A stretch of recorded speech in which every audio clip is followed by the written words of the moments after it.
Welcome to downtown Los Angeles and the Staples Center, home today for the LA Clippers. It's game 6 between the Clippers and the Golden State Warriors in a game that many didn't think would even happen, with the Clippers winning on Wednesday night in Oakland to force this game 6. Beverly has an ongoing conversation with lots of people during the course of the game. He was sensational in game 5, as was Durant, who had 45 points.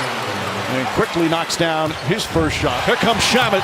Drives, blocked by Draymond Green. Great hustle to get back defensively. Durant on the pull-up, nails it. Not much you can do with that, but give credit to Draymond Green. Has been a difference maker early on in this ball game. Offensive rebound, and that time sprinting back, blocking the layup attempt. Oh, blocked by Thompson. The demand with Lou Williams and Harrell coming into the game. And Durant racing down the floor on another pretty feed from Draymond Green. They double Williams, knock it away. Williams has been brilliant in the games at Oracle. He struggled a bit here in these 2 games at Staples. Thompson misses the layup, but they're going to call a goaltend. As Durant drives, gets inside. Nice little Euro step. That's just unguardable. Shot clock now at 4. Gallinari, corner 3. And that's not just a problem for this game. That's a problem for the next series as Durant finishes another one. Poor transition defense that time by the Clippers. Durant off to a great start. He's got 12 points. Temple, corner 3. Harrell's tip misses.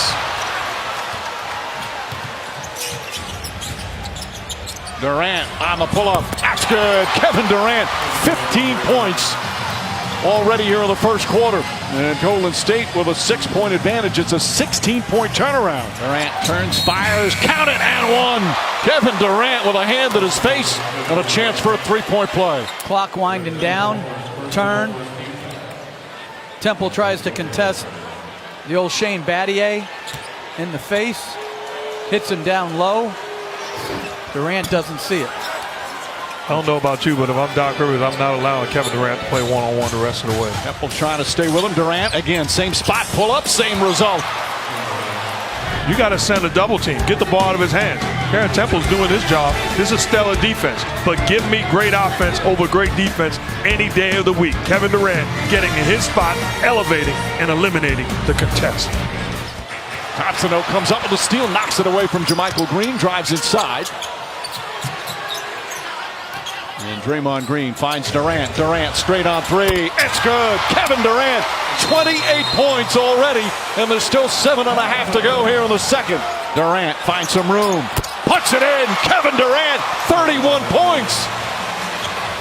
And coach, a big time play by Durant, but that play should not bother the Clippers. That's Gallinari's man setting the pick, but he laid off, allowing Durant to come off the screen wide open. Durant whips a pass. Draymond Green, the layup. Beautiful feed from Kevin Durant. Throwing 3 assists as well. Shot clock down to 5. Lou Williams drives on Thompson.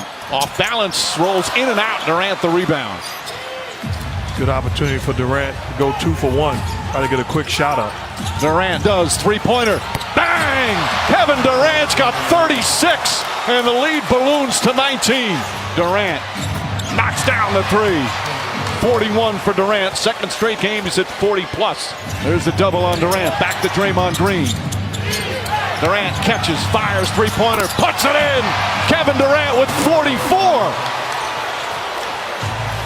Jermichael Green with 4 fouls on Durant. Iguodala throws it down. The veteran Andre Iguodala with authority, and a timeout call by Doc Rivers. The lead back up to 18. Durant fouled. Durant now with 46. He's 12 for 12 from the free throw line. And it's back up to 19. Beverly to Gallinari. Off the dribble. Gets inside. Blocked by Durant. Oh, sensational rejection. And a foul down the other end on the pass. Well, Durant, after a turnover, makes up for it. Terrific block.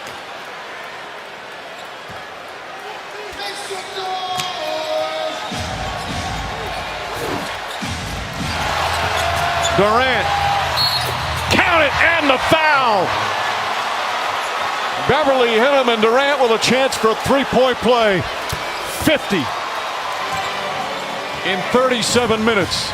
That ties Damian Lillard for the highest point total in these playoffs. And just like they did after the Game 2 loss, Golden State responds with some dominant basketball.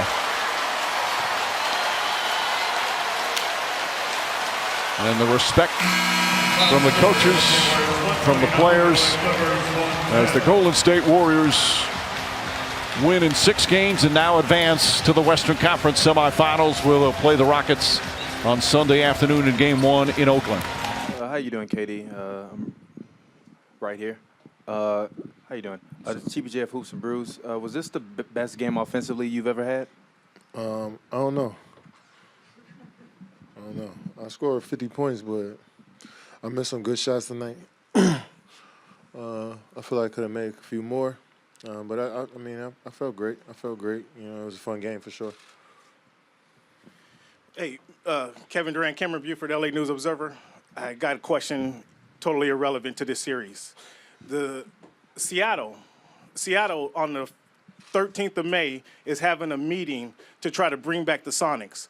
Would you lend your name to any or give any support to that effort to bring the Sonics back to Seattle? I mean, since I've been in the league, since we left, I've been screaming that team needs to go there. So, yeah. Okay, that's perfect. We're going to reach out to you, big guy. I'm sure somebody just seen that. Thank you. Yes, sir. I appreciate that too, man. It's a good question. For the city right there, I like that. Yeah, I came to see you play up there 2008, I guess it was, before you guys left, man. Nice. So that'd be good to get the Sonics back to Seattle, sure. and I'm hold you responsible for that. Man, I'll take it. Hey, Kevin, the point you made earlier this week of like all the work you do behind the scenes to stay at this level consistently, what do you think is key in that routine, and what is kind of the day-to-day with that? First, it just starts with mentally preparing to, work on my skills, on a day-to-day, and it's you can ask any NBA player, it's tough to, especially when you've been in it for so long, to keep doing the same things over and over again. But, those what brings results. So, it's just pretty simple. We just get up, get shots up, and focus on the game when I'm at home, see how I can be better throughout the game. Just always just trying to be a student, to be honest. That's just been my approach. Kevin, Chris with Fantasy Sports Cave. Obviously, you had a good offensive game, but let's talk about the defense. Can you talk about how your defense flew around today? I know there was one possession where they doubled you, turned it over, but you sprint back and blocked Gallinari. Could you talk about the effort from all of you guys defensively today? Yeah, Pat Beverly with another 14 rebound night. That's crazy. But I think, we held them 39% shooting, which is a win for us. They out-rebounded us, but I think we just made them miss tonight. We made them miss. We made Lou Williams 3 for 21. Damn, I didn't know he was 3 for 21. That was a great job by Clay, Andre, just making him see bodies and hands. But we just try to make everyone there looks tough. I think last game they were just a little bit too free in their movements and their actions that they call, coming downhill, not really a body on them, shooting open threes because we're leaving guys. So I think tonight we just locked in on more so individual game plan for each player. Tomer Azarli from Clutch Points. Kevin, since you joined, the Clippers are one of the few teams to push you guys to 6 games. What can you say about them when they were predicted to get swept by most? Well, whoever predict anything about basketball, you can't predict this game. Like, you can try to make assumptions, but anything can happen, and we expected that, especially with this group. They might not have the huge names, but they got players that can play on any team in this league. From top to bottom, from Gallinari to Pat Bev to Lou Will, who was all-world scorer, to Montrezl Harrell to Garrett. From the down the line, they got just solid players, and we knew we had to play our A game for us to have a chance because they well coached. They're not going to stop playing, and they have fun playing with each other. Hi, Kevin. Some of your teammates did not have great series or particularly great games. When that happens on nights like tonight, do you recognize that very early on and take it upon yourself to compensate for that offensively? I just keep on humming no matter what. I just play my game through it all. I think, I definitely don't want to go away from my teammates if they're struggling to shoot the ball. Still keep them in the game, but at the same time, be aggressive and try to win the game as well. But we trust in all our guys, and like Clay, Steph. If they're not making shots early, we still gonna try to find them and get them going. I think they do that with everybody. If I'm not going to start the game, we all trying to look for each other. We play a team game. When everybody touches the basketball, we're in good shape.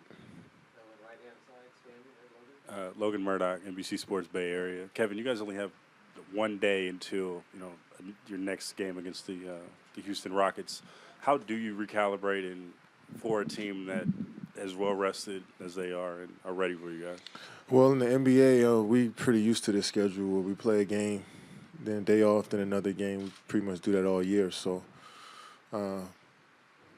it's pretty, it's just our routine. So hopefully we come to play. Kevin, right here. Eric Pingus, Basketball Insider's Bleacher Report.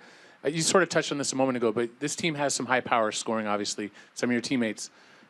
How do you balance that? When do you know? You talked about when to be aggressive. Is it a feel? Is it how the defense is playing you? Maybe the team needs it. How do you find that this is my game, I need to be the one to take those shots instead of Steph or Clay?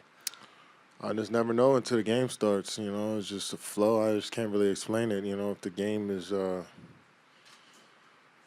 it's just a perfect balance that we have. We've been playing with each other. We know each other. We have good chemistry. And I know when Steph's going. He knows when I'm going, and Clay and all the way down the line. So, we sacrifice shots for each other. We sacrifice opportunities for each other. And I think, coach and everybody on the team kind of knows how the game is being played and who needs to touch it and what we need to run the offense through. I think everybody has a good feel and an IQ for the game each night. Shelley Smith from ESPN. I know you told Doris that you were lost in the game, thinking about possession, just getting the next possession. When did you realize that things were going pretty well for you, especially in the first half? I feel like every night goes well for me, that I'm healthy and I get to play. And I get to, just dive deep into the game. Miss and makes, they happen. But usually when I'm in it is when I'm following the defensive game plan to the T, when I'm flying around on the defensive side, and we all in communicate, all on one string. I think that's usually when I'm in the game. Anything else?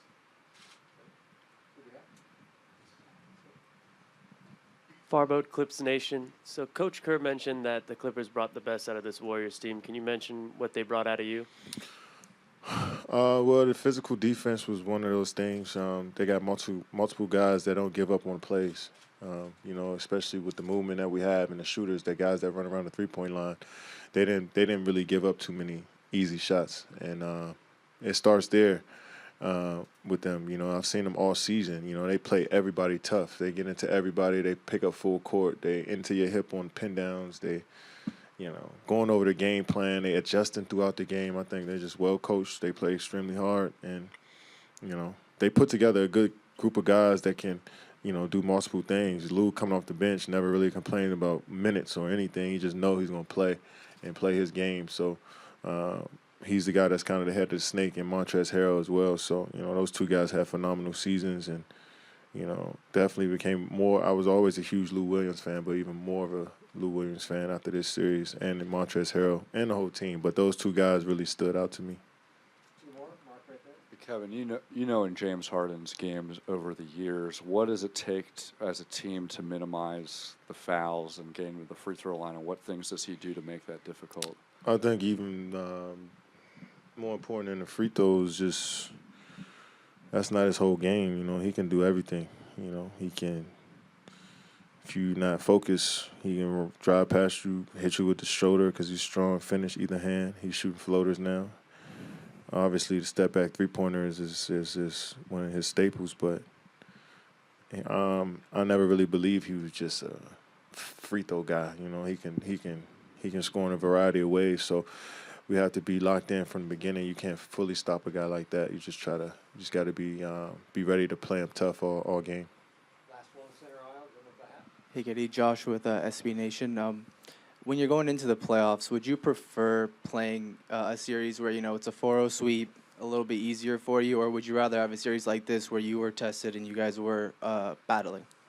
I mean, obviously, we would love to win 4-0 every series. That would be ideal, but we know it's the playoffs, so it's not really going to happen that way. But I think just everybody in this locker room has been through every type of series, so we just prepare for anything. But definitely would love a sweep for sure.